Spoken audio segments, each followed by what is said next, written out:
What's up, YouTube? This is Too Raw for TV.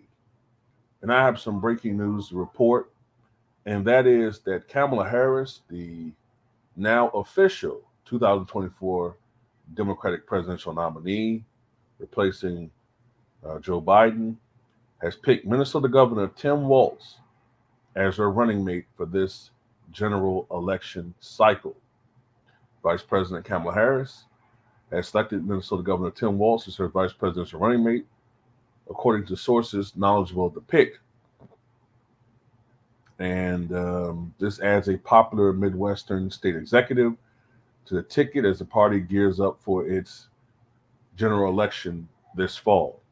In picking Waltz, who's in his second term and also served 12 years in the United States Congress, Harris will have as her number two someone with a proven record of winning over white working class voters and Rust Belt areas, as well as boasting a very progressive record, which will be attractive to Black and other minority candidates. Now, it had been favored or been reported that Josh Shapiro was the likely favorite, but starting yesterday, there was starting to be a little bit of noise about Waltz rising up as a contender. And one of the reasons why Josh Shapiro started dropping, well, although he was and is a popular executive from a swing state, he has an approval rating of 55 to 60%, depending upon polls you're looking at in the state of Pennsylvania, which boasts 19 electoral votes. And that played a big factor. Mark Kelly was a contender, but one of the knocks on Mark Kelly, from what I've been hearing, is that he's not the most inspiring campaigner. On paper, he's good, but not very good on the stump. And what hurt Josh Shapiro in the end were scandals. He has been an enemy when it comes to public schooling. He's for private vouchers. So he's not very popular with those who advocate public schooling. Matter of fact, there was a petition, there was an advocacy group for public schooling that were urging Kamala Harris not to pick him. Also, there was a scandal involving a top aide of Shapiro's who got himself into a sex scandal, and Josh Shapiro took $300,000 of taxpayers' money to settle out of court with this woman. Taxpayers' money, Pennsylvania taxpayers' money. And some other scandals were out there, and I think that turned the tide against Shapiro. Waltz doesn't seem to have that type of baggage. Now, Waltz, from my little research that I've done about him, because I wasn't too familiar, Waltz did 24 years of active duty in the armed services. I think he reached the rank of commander sergeant. He was an enlisted man, so he was not a commissioned officer, but for him to go from private to that rank, it was very impressive and admirable. I think he was elected to the United States Senate back in 2006. That was a Democratic wave year. He was against the Iraqi war, against the surge in 2008.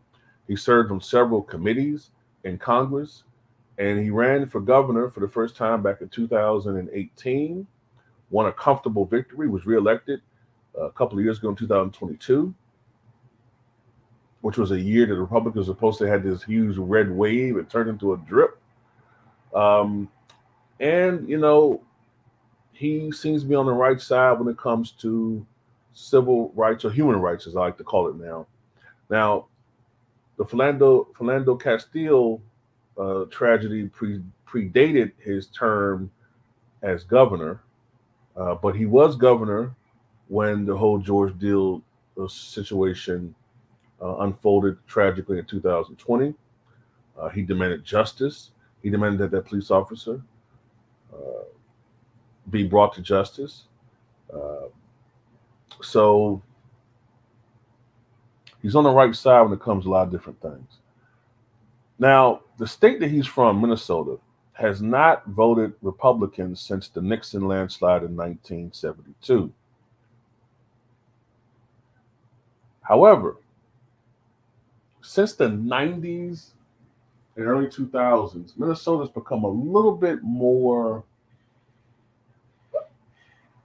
competitive, I guess is the word I'll use. Even though Democrats still win that state, in 2016, Trump came within 2 points of carrying that state. And while the state still leans Democratic, there are signs that the Democratic Party are losing more and more and more blue-collar white workers. So that's making states that used to be 60, 65% Democratic more 53, 55%. So they're still winning, but it's getting a little bit harder each election cycle. So I would say that the selection of Waltz, you could argue that Kamala probably still would have carried that state without him. But I guess she's hoping that Waltz has the effect that the Republicans hoped J.D. Vance had or would have had, which is to bring in blue-collar white work. Let's be honest, blue-collar white workers. That's what they hope that Waltz does for Kamala Harris. Waltz, a Nebraska native, enlisted in the National Guard when he was 17 and served for more than 2 decades with both domestic and overseas deployments. He later was a high school social studies teacher and football coach in Mankato, I hope I pronounced that correctly, Mankato, about 80 miles south of Minneapolis, before he won a congressional seat in a largely rural and agricultural district in 2006. He represented Minnesota's 1st district for 12 years before his successful run for governor in 2018. He did have a 1995 reckless driving arrest in Nebraska, during which an officer said Waltz failed a sobriety test, came up in his campaigns for House and the governorship, but he was elected anyway. Waltz called it a gut check moment in an interview with the Minneapolis Star-Tribune in 2018, saying he stopped drinking afterwards.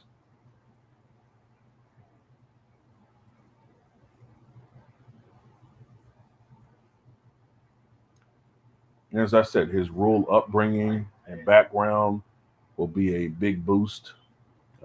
That's an element that the Democratic Party used to dominate, but in recent times, as the party's become, to many people, more elitist, Republicans have made huge inroads to the point where rural areas, one of Trump's biggest strength. He has signed laws protecting women's rights when it comes to terminating pregnancies. They don't want to say the word. Legalizing recreational marijuana, restricting gun access, and providing legal refuge to trans youths whose access to gender-affirming and other medical care has been restricted elsewhere. Progressives elsewhere have pointed to Minnesota as a case study in how to effectively use the power of a legislative trifecta to achieve policy priorities. Waltz has also enacted laws expanding paid family leave, banning most non-complete agreements, providing universal school meals for school students, and capping the price of insulin in Minnesota 3 years before Biden did it nationally. A list of legislative wins his colleagues and supporters have said would translate nationally. And recently he's lurched out at Trump and Vance as being, quote, weird.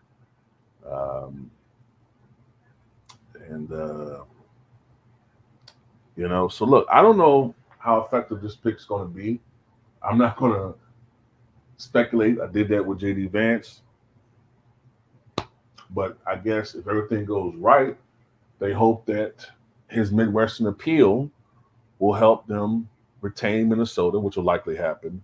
But the bigger issue is states like Michigan and states like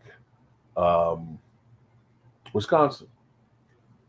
And one thing I will say about a state like Minnesota and Michigan Those two states, and I think to a lesser extent Wisconsin, but especially Michigan and Minnesota, both of those states have large Muslim populations. And I can't help but think, that Josh Shapiro's steadfast support of Israel, and I think I've read that he was very condemning of Palestine. I can't help but think that would turn off a lot of Muslim voters. Like I said, normally in most states it's not a large population, but in states like Michigan and Detroit, Michigan, and I was thinking about Detroit when I said that. That's where a lot of them live, in Detroit and Michigan. But states like Michigan and Minnesota, remember Keith Ellison, he's a Muslim. He's from Minnesota. Can't help but think that would be a big issue. But anyway, tell me what you guys think.